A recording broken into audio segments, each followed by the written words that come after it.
नमस्कार, मैं हूं पुण्य प्रसून वाजपेयी। दस्तक में आपका स्वागत है। दिल्ली में ठंड बढ़ चली है, लेकिन सियासी गर्माहट कहीं ज्यादा तीखी और तल्ख हो चली है। जिस तरीके से सियासत संसद के बाहर हो रही है, राहुल गांधी ने एक नहीं चौतरफा वार किया। नजर आपके सामने दिखाइए, चार तरफ से जिस तरीके से वार किए गए, उसमें हर मुद्दे को लेकर घेरने की कोशिश। झुग्गी झोपड़ी के साथ मौजूद केजरीवाल पर सीधे हमला राहुल ने बोला। मंदिर में घुसने न देने को लेकर संघ पर हमला असम के मद्देनजर। केरल में सीएम को आमंत्रण नहीं तो प्रधानमंत्री पर सीधा हमला। और इन सब के बीच दलित उत्पीड़न का मामला पंजाब से निकला तो अकालियों पर हमला। और सीधे तौर पर इस बात का जिक्र किया गया, सरकारें बर्खास्त होनी चाहिए, हम साथ खड़े हैं, किसी भी रूप में बर्दाश्त नहीं किया जाएगा। और ये सारी स्थितियां उन सब के बीच जब संसद चल रही है, लेकिन संसद ठप है। दरअसल इस ठंड के दौर में आइए जरा उस गर्म हवा को टटोलने की कोशिश की जाए, जो कि इस देश के भीतर हर स्थिति में सियासत को लाकर खड़ा कर देती है। और ये पहली बार अपने तरीके से हो रहा है। मौत हो जाए, लेकिन जिम्मेदार है कौन नहीं पता। रिपोर्ट देखिए।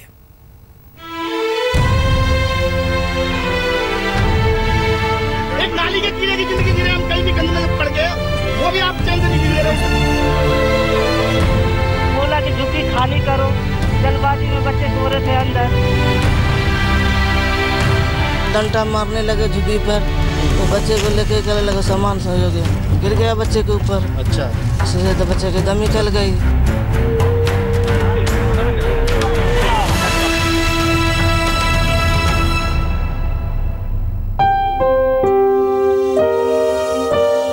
कानूनी किताबों में सुधार होना चाहिए। मौत का किसी को जिम्मेदार होना चाहिए। जी, ये शब्द संसद से नहीं बल्कि सोशल मीडिया से निकले हैं। लेकिन हकीकत में कोई यह सवाल नहीं कर सकता कि 6 महीने की रुकैया की मौत का जिम्मेदार है कौन। 6 महीने की रुकैया ना तो बीमार थी, ना ही उसका इलाज चल रहा था। मजदूरी कर जब भी बाप घर लौटता तो अपनी सबसे छोटी बेटी रुकैया को ही गोदी में लेकर जिंदगी की थकान को भूल जाता। लेकिन बच्ची मर गई तो मारा किसने? कोई नहीं कह रहा कि बच्ची की मौत की वजह वह खुद है। कोई घड़ी की सुई दिखा रहा है कि बच्ची के मरने तक तो छत उजाड़ने वाली टीम भी पहुंची नहीं थी। यानी जिन्होंने शकूर बस्ती को उजाड़ा वो बच्ची की मौत के बाद पहुंची। तो कोई बच्ची की मौत के लिए माँ बाप को ही यह कहकर कटघरे में खड़ा कर रहा है कि छत उजाड़े जाने के खौफ में माँ बाप ने बच्ची को अनदेखा कर दिया, बच्ची को कपड़े में लटाकर छोड़ दिया और उसकी मौत हो गई। यानी जिम्मेदारी खौफ पैदा करने वालों की भी नहीं, मौत की जिम्मेदारी छत उजाड़ने से पहले छत मुहैया ना करा पाने वालों की भी नहीं।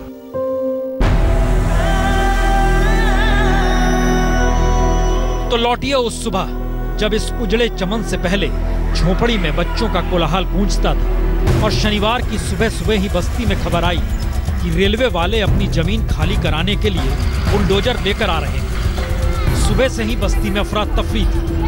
क्या माँ बाप, छोटे छोटे बच्चे भी डर के बीच अपने सामानों को सहेज रहे थे। हर कोई डरा हुआ था, लेकिन उन्हें अपने ration card, voter ID card और आधार कार्ड पर भरोसा था कि शायद ये दिखाने के बाद कि पता तो उनका यही का है, तो फिर इसे उजाड़ेगा कौन। लेकिन सर्द सुबह में धूप की गर्माहट आती उससे पहले ही पुलिस आ गई, बुलडोजर आ गया और गूंज शक्ल।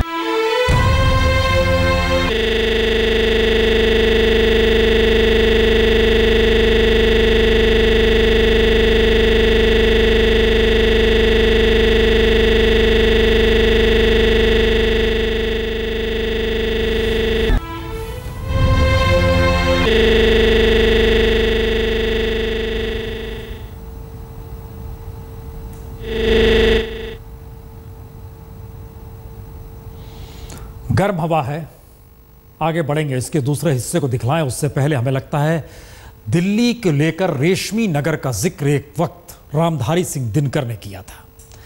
दिनकर इस बात का जिक्र उस वक्त कर रहे थे जिस वक्त वो राज्यसभा में आए थे। कल्पना कीजिए उस दौर और अब के दौर में 6 दशक बीत गए, बदला क्या? शकूर बस्ती ने दरअसल उन घाव को दोबारा हरा कर दिया।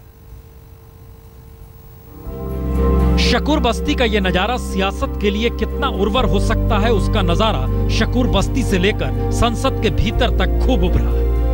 मौत ने पहले आरोप प्रत्यारोप फिर बातचीत का रास्ता निकाला। दिल्ली की सत्ता आपस में टकराएगी तो सियासत की डोर विपक्ष थामेगा।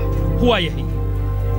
राहुल गांधी ने संसद से निकलकर शकूर बस्ती का रास्ता क्या पकड़ा, सियासत गर्मा गई। लेकिन इन सब के बीच अपने तरीके से गुस्सा राहुल ने कुछ यूं निकाला। हम आपकी मदद करने की कोशिश करेंगे। आप जानते हैं हमारी सरकार नहीं है, केजरीवाल जी और मोदी जी की सरकार है, मगर हम आपकी लड़ाई लड़ेंगे और ये आप पे जो अत्याचार हो रहा है ये हम नहीं होने देंगे। गले लगा मुझसे, चलो। राहुल गांधी। तो राहुल के निशाने पर केजरीवाल से लेकर मोदी तक। देर नहीं लगी, मोदी सरकार ने संसद में बयान दे दिया तो केजरीवाल ने राहुल की समझ को बच्चा करार दे दिया।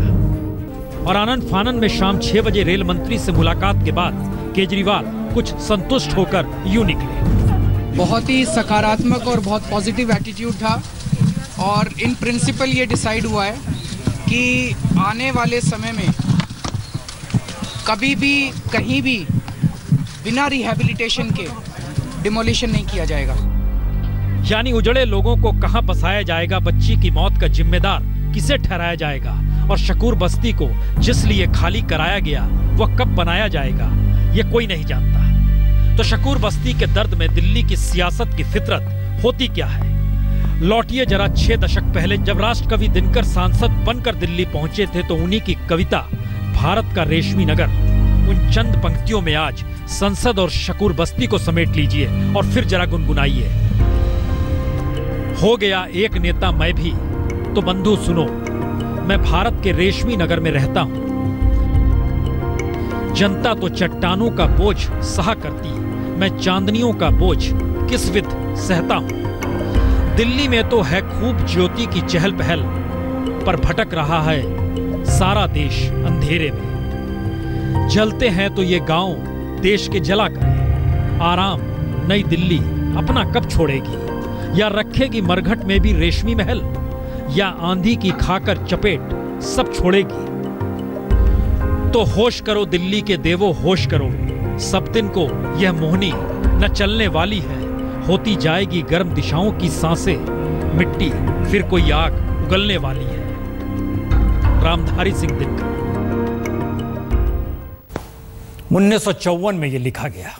स्थिति हालात देश के क्या हैं, हर किसी के सामने है। लेकिन आइए जरा उस मां की भी सुन लीजिए जिस मां को लगातार संसद हो या सड़क हो, सियासत ने अपने तरीके से खारिज कर दिया। मैं जानता हूं आप इस वक्त बात करने की स्थिति में नहीं है। ये बताइए सुबह किस वक्त ये सब तोड़फोड़ शुरू हुआ था? कितने बजे? 10 बजे। 10 बजे?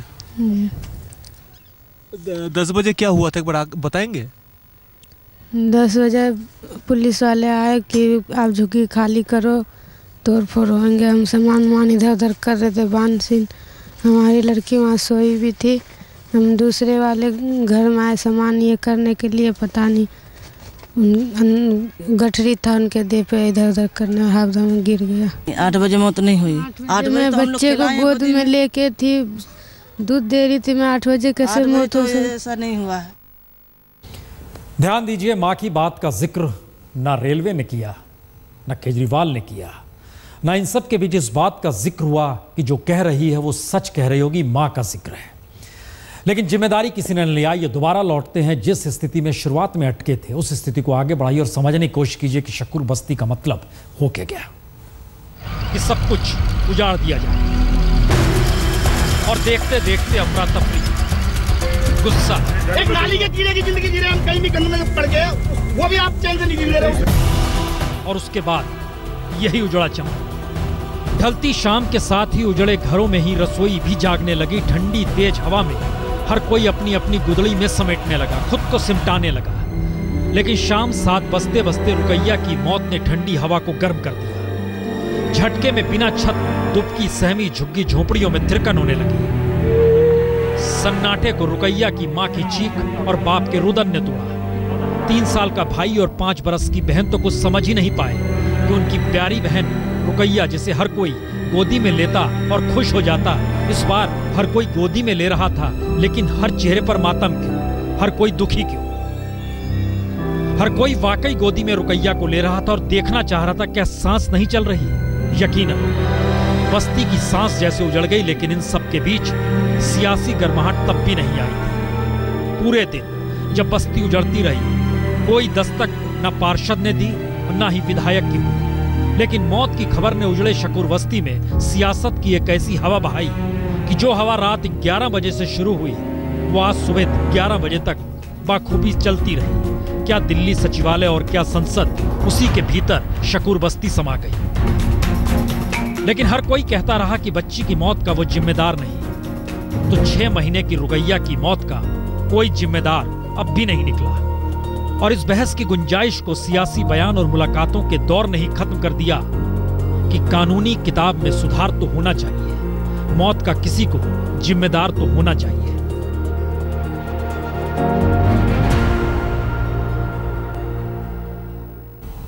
यह कल्पना के परे है।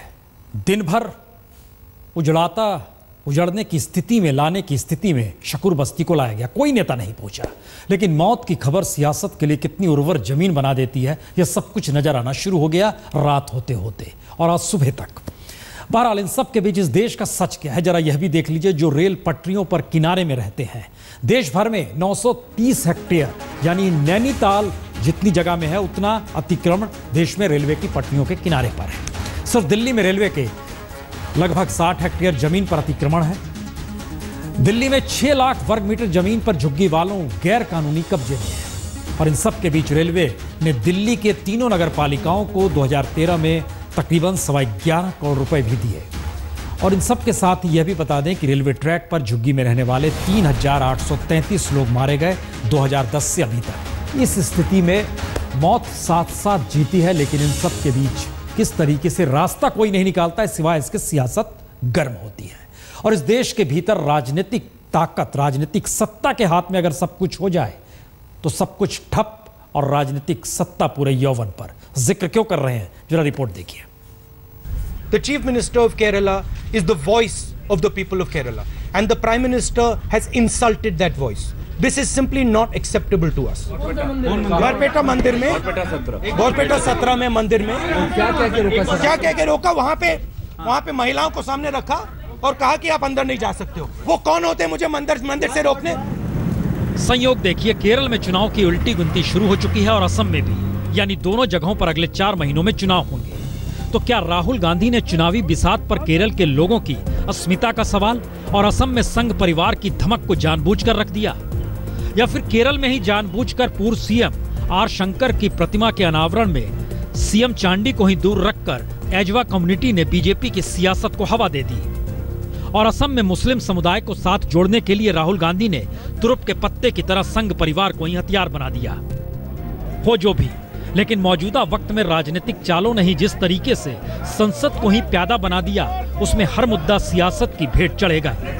इसलिए ना अब दर्द मायने रखता है, ना ही त्रासदी।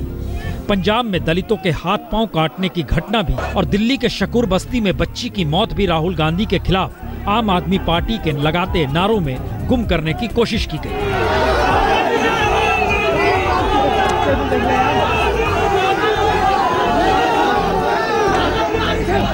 यानी जनता नहीं, नेता ही सब कुछ है, और नेता की तर्ज पर आम आदमी भी टोपी पहनकर नेता के खिलाफ नारे लगाए तो उसका महत्व बढ़ जाएगा। ये पाठ भी दिल्ली की सियासत ने पढ़ा दिया है। तो जाहिर है सियासत के इस पाठ के आगे जनता से जुड़ा कोई भी मुद्दा कहाँ मायने रखेगा, या फिर जो मुद्दा महत्वपूर्ण होगा वह भी राजनीतिक ही माना जाएगा। ध्यान दीजिए, केरल हो या असम, पंजाब हो या दिल्ली, सब कुछ इसी तर्ज पर सियासत की बिसात पर प्यादा बन चुके हैं। कौन सी डोर थामिएगा और कौन सी डोर हाथ से फिसल जाएगी, और इन सब के बीच आम आदमी से जुड़े मुद्दे वाकई काफूर हो जाएंगे क्या? जरा रिपोर्ट देखिए। महंगाई दोबारा फन काट रही है। ये नारा 2014 का है, 2014 यानी लोकसभा चुनाव के वक्त का, और बीजेपी के इस नारे ने हर वोटर को दिलासा तो दिला ही दिया था कि कोई पार्टी महंगाई को मिटा सकती है, जब महंगाई मिटाने के लिए सोचती तो है। लेकिन अब जो महंगाई दर सामने आई है उसने फिर से बेचैनी पैदा की है। क्योंकि ये महंगाई दर बताती है जो लगातार बढ़ रही है, और जो बढ़ेगी तो रसोई से खाना गायब होगा, जो बढ़ेगी तो जेब खाली होगी, जो बढ़ेगी तो जनता के बीच गुस्सा कहीं ना कहीं और गहराएगा। दाल की कीमतें अभी भी कम नहीं हुई है और तेल की कीमत लगातार और ऊपर जा रही है। और इन सब के बीच पेट्रोल और डीजल की कीमत बीते कई बरस में सबसे कम है, लगभग $28 प्रति बैरल तक आ चुकी है। लेकिन लाभ जनता को नहीं, सरकार को मिल रहा है। यानी तेल की कीमत सरकार को चुकानी पड़े, लेकिन उस लाभ को उन योजनाओं में सरकार खपा रही है जो उसके अपने विकास की परिभाषा में फिट बैठे। यानी महंगाई जस की तस। और इन सब के बीच कच्चे तेल की कीमत में जरा भी इजाफा हो गया तो सोचिए महंगाई के मोर्चे पर देश की जनता के साथ होगा क्या। ऐसा भी हो सकता है कि इकोनॉमी लड़खड़ाने लगे। लेकिन इन सब के बीच एक सच यह भी है कि शीतकालीन सत्र खत्म होने में अब सिर्फ 8 दिन बचे हैं। लेकिन जिस जीएसटी के भरोसे ये शीतकालीन सत्र शुरू हुआ, अब वो बीतते बीतते हर किसी को लग रहा है कि शायद ये पास हो ही ना सके।